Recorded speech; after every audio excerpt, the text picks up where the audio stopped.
Salam Media Sriwijaya.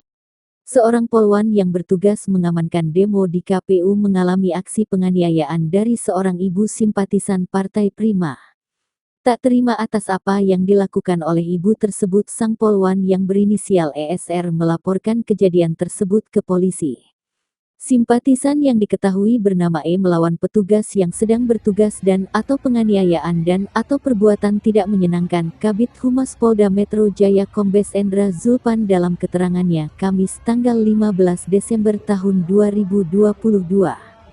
Zulpan menerangkan kejadian berawal saat massa Partai Prima melakukan unjuk rasa di depan kantor Komisi Pemilihan Umum KPU, Jalan Taman Pejambon, Jakarta Pusat, Rabu 14/12. Polisi termasuk ESR melakukan pengamanan demo tersebut. Namun, demo yang dilakukan massa Partai Prima ini ricuh karena massa mencoba masuk ke dalam gedung KPU.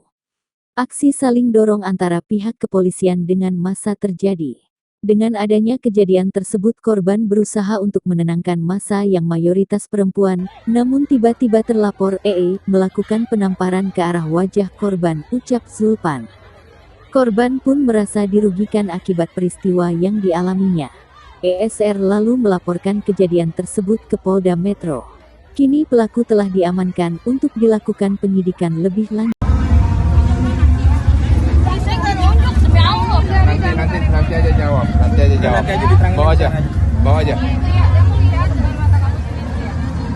Oh, yang nampar ibu polwan karena payudara saya kepegang sama yang cowok. Payudara saya kepegang sama yang cowok. Wajar dong saya. Wajar dong saya nampar.